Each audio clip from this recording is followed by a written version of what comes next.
My name is Jacob Carlsmark. I am Carlsmark Marketing and Media. First, a little bit about myself. I'll tell you more about the business in a second. I am a lifelong media producer and marketer. I got my start in New York City doing post-production editing for film and television. That's me on the right there, next to the nun being impaled by some scissors. Had the privilege of working with a lot of great clients back then, including ABC News and Sesame Street. Then I spent 13 years as a director of marketing production for a software as a service company called TC2000.com. We went and developed multiple products during that time. I wrote code. It was very much of a startup mentality, even though it was 13 years there. And then it really changed. So it was a great, really good trial by fire kind of a situation. Since then, I've been on my own. This has kind of gone through a little bit of an evolution. KMM is the latest iteration of it. Prior to about a year and a half ago, it was just me as a sole proprietor. But we've rebranded now because of this.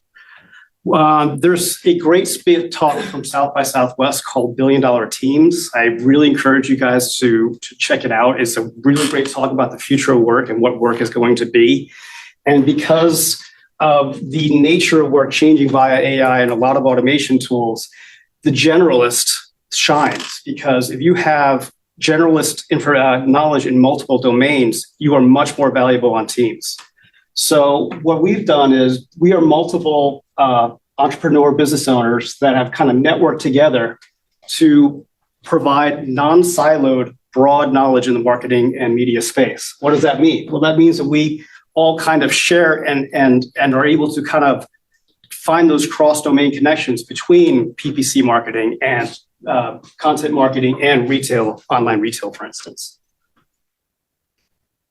We basically take a holistic approach to our marketing efforts and media. We don't really look at any of those different items in a vacuum. We really say, hey, how does this particular item fit into your marketing needs or your business plan?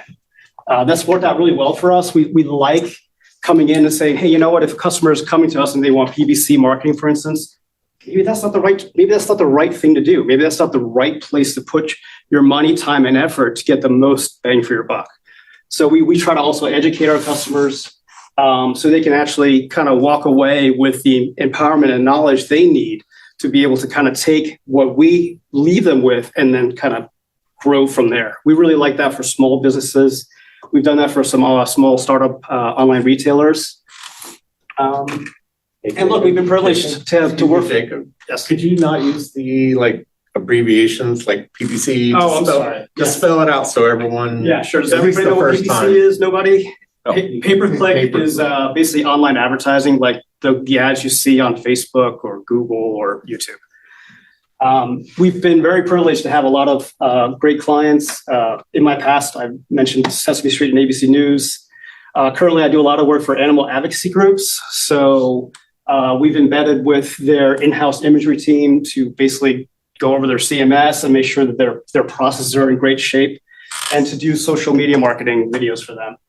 We also do a lot of work for software as a service companies in the information space. So we have a kind of a broad skill set of things that we can do in the space.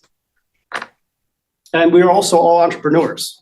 We live the entrepreneurship journey, not just because we have our own marketing companies, but because we have our own retail companies. We have our own service companies. And that's what makes us very different from other marketers.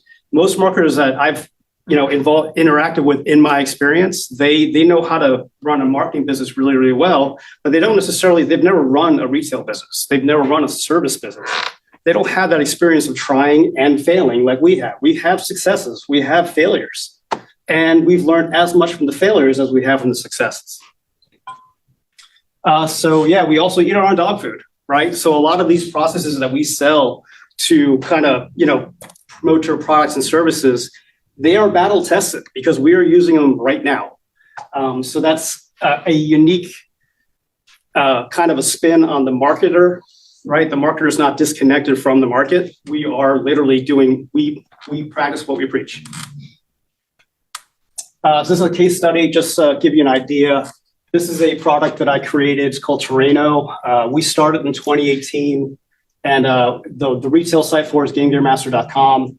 This basically was the test platform for all these kind of concepts that are now going to fuel our efforts at KMM. Basically, the entire thing went from a product concept to in 2018 to 40,000 books sold as of this year. It's a digital product, so there's no inventory. And essentially the entire store is automated. It runs itself. The marketing is automated. The customer delivery is automated. And since we have no inventory, we can never sell out. This is one we recently launched. This was launched in the beginning of this year.